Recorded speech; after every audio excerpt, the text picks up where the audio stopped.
नमस्कार भक्तगण। हनुमान जी की कृपा आप सभी पर बनी रहे। आज मंगलवार है। मंगलवार के दिन हनुमान जी के लिए व्रत रखा जाता है और उनकी कथा का पाठ किया जाता है। तो आइए मन में वीर बजरंगबली का स्मरण करते हुए श्रवण करते हैं मंगलवार व्रत की पावन कथा का। एक गांव में एक बुढ़िया माई रहती थी। वह मंगल देवता को अपना इष्ट देवता मानकर सदैव मंगलवार को व्रत रखती और मंगल देव का पूजन किया करती थी। उसका एक पुत्र था जो मंगलवार को उत्पन्न हुआ था। इस कारण उसको मंगलिया के नाम से पुकारा करती थी। मंगलवार के दिन वह ना तो घर को लीपती और ना ही पृथ्वी को खोदती। एक दिवस मंगल देवता उसकी श्रद्धा को देखने के लिए उसके घर में साधु रूप बनाकर आए और द्वार पर आवाज दी। बुढ़िया ने कहा, महाराज क्या आज्ञा है? साधु कहने लगा, बहुत भूख लगी है, भोजन बनाना है। इसके लिए तू थोड़ी सी पृथ्वी लीप दे तो तेरा पुण्य होगा। यह सुनकर बुढ़िया ने कहा, महाराज आज मंगलवार की व्रती हूँ, इसलिए मैं चौका नहीं लगा सकती। कहो तो जल का छिड़काव कर दूं, उस जगह भोजन बना लेना, या फिर मैं आपके लिए भोजन बना देती हूँ। साधु कहने लगा, मैं गोबर से लीपे चौके पर ही भोजन बनाता हूँ। बुढ़िया ने कहा, पृथ्वी लीपने के सिवाय और कोई सेवा हो तो मैं सब कुछ करने के लिए तैयार हूँ, परंतु गोबर से लीपूंगी नहीं। तब साधु ने कहा कि सोच समझकर उत्तर दो, जो कुछ मैं कहूंगा वह तुमको करना होगा। बुढ़िया कहने लगी, महाराज पृथ्वी लीपने के अलावा जो कुछ भी आज्ञा करेंगे उसका पालन अवश्य करूंगी। बुढ़िया ने ऐसा 3 बार वचन दे दिया। तब साधु कहने लगे, तू अपने लड़के को बुलाकर औंधा लिटा दे, मैं उसकी पीठ पर भोजन बनाऊंगा। साधु की बात सुनकर बुढ़िया चुप हो गई। तब साधु ने कहा, बुला ले लड़के को, अब सोच विचार क्या करती है? बुढ़िया मंगलिया मंगलिया कहकर पुकारने लगी। थोड़ी देर बाद लड़का आ गया। बुढ़िया ने कहा, जा बेटे, तुझको बाबा जी बुलाते हैं। लड़के ने बाबा जी से जाकर पूछा, क्या आज्ञा है महाराज? बाबा जी ने कहा, जाओ और अपनी माता जी को बुला लाओ। जब माता आ गई तो साधु ने कहा, तू ही इसको लिटा दे। बुढ़िया ने मंगल देवता का स्मरण करते हुए अपने लड़के को औंधा लिटा दिया और उसकी पीठ पर अंगीठी रख दी गई। बुढ़िया कहने लगी, हे महाराज अब जो कुछ आपको करना है कीजिए, मैं जाकर अपना काम करती हूँ। साधु ने लड़के की पीठ पर रखी हुई अंगीठी में आग जलाई और उस पर भोजन बनाया। जब भोजन बन चुका तो साधु ने बुढ़िया से कहा, अब अपने लड़के को बुलाओ, वह भी आकर ले जाए।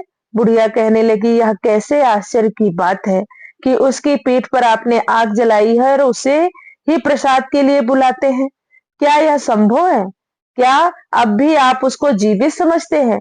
आप कृपा करके उसका स्मरण भी मुझको मत कराइए और भोग लगाकर जहां जाना हो जाइए। साधु के अत्यंत आग्रह करने पर बुढ़िया ने जो ही मंगलिया कहकर आवाज लगाई, त्यों ही लड़का एक ओर से दौड़ता हुआ आ गया। साधु ने लड़के को प्रसाद दिया और कहा कि माई तेरा व्रत सफल हो गया। तेरे हृदय में दया और अपने इष्ट देव में अटल श्रद्धा है, इसके कारण तुझको कोई भी कष्ट नहीं पहुंचेगा। प्रेम से बोलिए मंगल देव की जय। व्यास जी ने कहा, एक बार नैमी सारणाय तीर्थ में 80,000 मुनि एकत्र होकर पुराणों के ज्ञाता श्री सूत जी से कहने लगे, हे महामुने, आपने हमें अनेक पुराणों की कथाएं सुनाई हैं।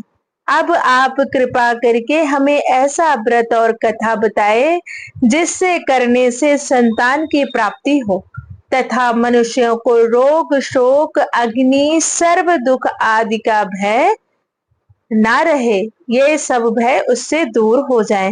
कलयुग में सभी जीवों की आयु बहुत कम है, फिर भी उन्हें रोग चिंता के कष्ट लगे रहेंगे, तो फिर वो श्री हरि के चरणों में अपना ध्यान कैसे लगा सकेंगे? श्री सूत जी बोले, हे मुनियों, आपने लोक कल्याण के लिए बहुत ही उत्तम बात पूछी है। एक बार युधिष्ठिर ने भगवान श्री कृष्ण से लोक कल्याण के लिए यही प्रश्न किया था।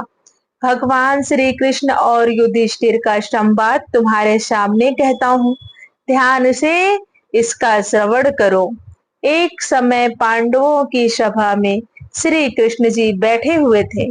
तब युधिष्ठिर ने भगवान श्री कृष्ण से प्रश्न किया, हे प्रभु नंद नंद, गोविंद, आपने मेरे लिए अनेकों कथाएं सुनाई हैं। आज आप कृपा करके ऐसा व्रत या कथा सुनाएं जिसके करने से मनुष्य को रोग चिंता का भय समाप्त हो और उसको पुत्र की प्राप्ति हो। हे प्रभु, बिना पुत्र के जीवन व्यर्थ है। पुत्र के बिना मनुष्य नरकगामी होता है। हे केशव, पुत्र के बिना मनुष्य पितृ ऋण से छुटकारा नहीं पा सकता और न ही उसका पुण्यांग नामक नरक से उद्धार होगा। अतः पुत्रदायक व्रत के बारे में कृपया करके हमें बतलाइए। श्री कृष्ण भगवान बोले, हे राजन, मैं एक प्राचीन इतिहास सुनाता हूँ, आप उसे ध्यान पूर्वक सुनो। कुंडलपुर नामक एक नगर था। उसमें नंद नामक एक ब्राह्मण रहता था।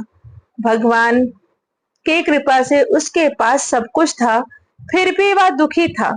इसका कारण यह था कि ब्राह्मण की स्त्री सुनंदा को कोई संतान नहीं थी। सुनंदा पतिव्रता थी, भक्ति पूर्वक श्री हनुमान जी की आराधना करती थी। मंगलवार के दिन व्रत करके अंत में भोजन बना कर हनुमान जी का भोग लगाने के बाद स्वयं भोजन करती थी।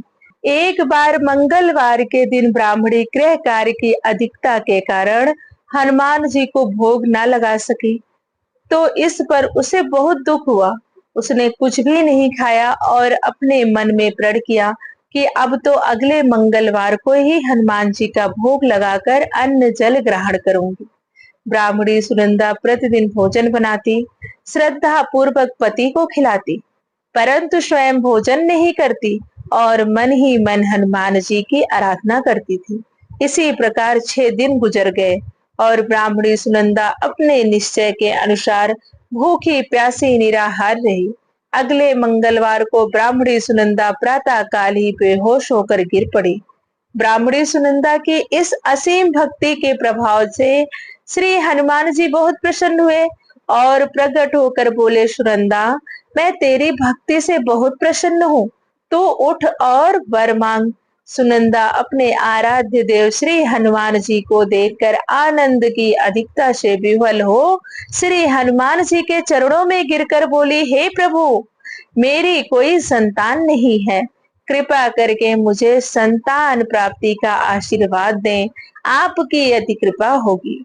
श्री महावीर जी बोले, तेरी इच्छा पूर्ण होगी, तेरे एक कन्या पैदा होगी, उसके अष्टांग प्रतिदिन सोना दिया करेंगे। इस प्रकार कहकर श्री महावीर जी अंतर ध्यान हो गए। ब्राह्मणी सुनंदा बहुत हर्षित हुई और सभी समाचार अपने पति से कहकर ब्राह्मण देव कन्या का वरदान सुनकर बहुत दुखी हुए, परंतु सोना मिलने की बात सुनी तो बहुत प्रसन्न हुए। विचार किया कि ऐसी कन्या के साथ मेरी निर्धनता भी समाप्त हो जाएगी। श्री हनुमान जी की कृपा से ब्राह्मणी गर्भवती हुई और 10वें महीने में उसे बहुत ही सुंदर पुत्री प्राप्त हुई। यह बच्ची अपने पिता के घर में ठीक उसी तरह से बढ़ने लगी जिस प्रकार शुक्ल पक्ष का चंद्रमा बढ़ता है। 10वें दिन ब्राह्मण ने उस बालिका का नामकरण संस्कार कराया। उसके कुल पुरोहित ने उस बालिका का नाम रत्नावली रखा, क्योंकि यह कन्या सोना प्रदान किया करती थी। इस कन्या ने पूर्व जन्म में बड़े ही विधान से मंगल देव का व्रत किया था। रत्नावली का अष्टांग बहुत सा सोना देता था। उस सोने से नंदा ब्राह्मण बहुत ही धनवान हो गया और ब्राह्मणी भी बहुत अभिमान करने लगी थी। समय बीतता रहा। अब रत्नावली 10 वर्ष की हो चुकी थी।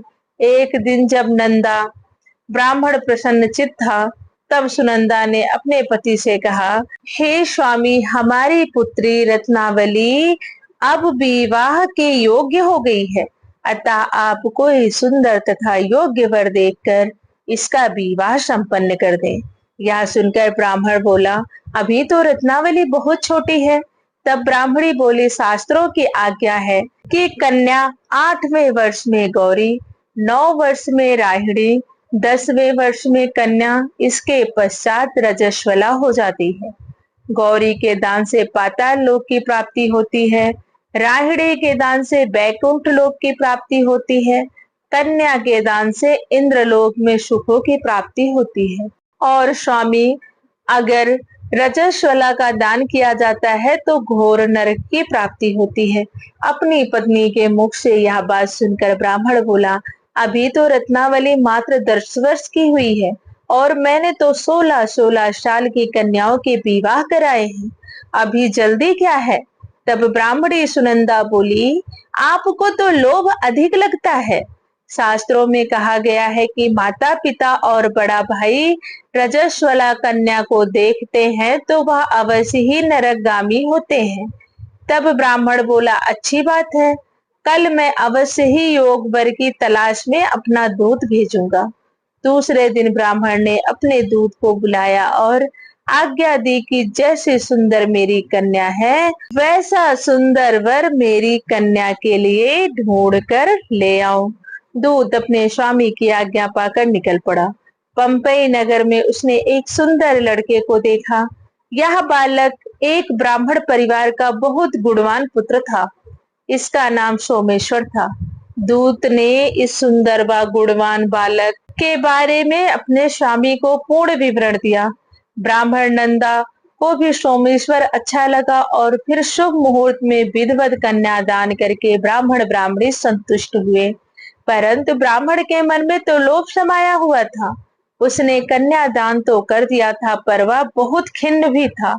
उसने विचार किया कि रत्नावली अब चली जाएगी और मुझे उससे जो सोना मिलता था वह सोना भी अब नहीं मिलेगा।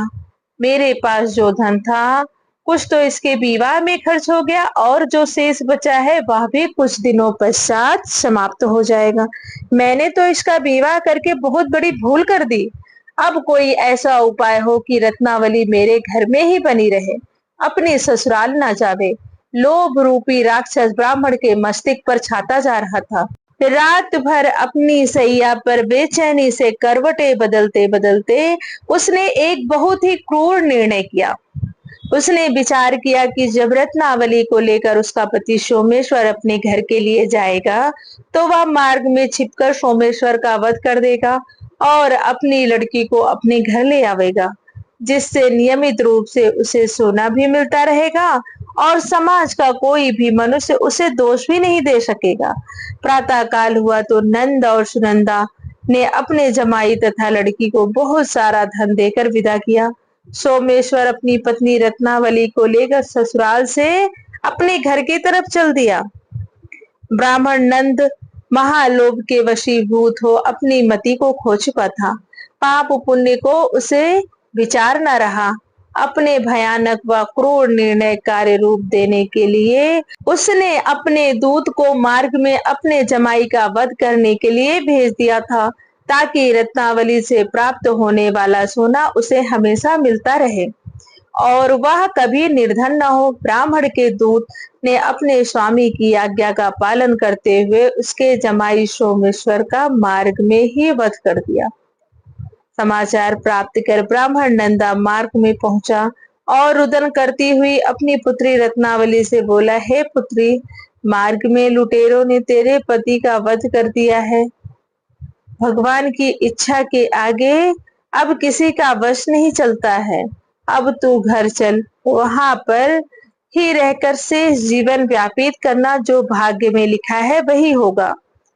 अपने पति की अकाल मृत्यु से रत्नावली बहुत दुखी हुई।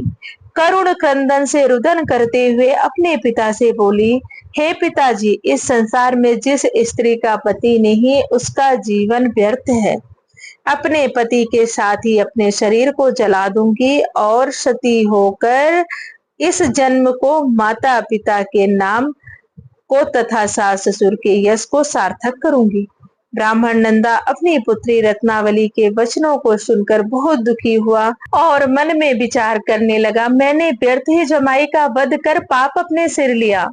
रत्नावली तो उसके पीछे अपने प्राण देने को तैयार है। मेरा तो दोनों तरफ से मरण हो गया। धन तो अब मिलेगा नहीं। जमाई वध के पाप के फलस्वरूप यम यातना भी भुगतनी पड़ेगी। यह सोचकर वह बहुत खिन्न हुआ। सोमेश्वर की चिता बनाई गई। रत्नावली सती होने की इच्छा से अपने पति का सिर अपनी गोद में रखकर चिंता में बैठ गई। जैसे ही सोमेश्वर की चिता को अग्नि लगाई गई, वैसे ही प्रसन्न हो मंगल देव वहां प्रकट हुए और बोले, हे रत्नावली, मैं तेरी भक्ति भाव से बहुत प्रसन्न हूँ, तो वर मांग। मंगल देव बोले, रत्नावली, तेरा पति अजर अमर है, यह महाविद्वान भी होगा, और इसके अतिरिक्त तेरी जो इच्छा हो वह वर मांगो।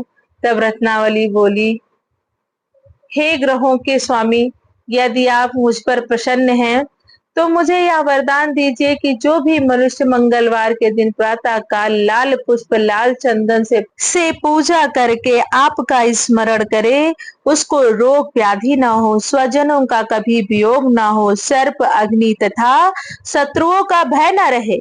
जो स्त्री मंगलवार का व्रत करे वह कभी विधवा न हो। मंगल देव तथास्तु कहकर अंतर ध्यान हो गए। सोमेश्वर मंगल देव की कृपा से जीवित हो उठा।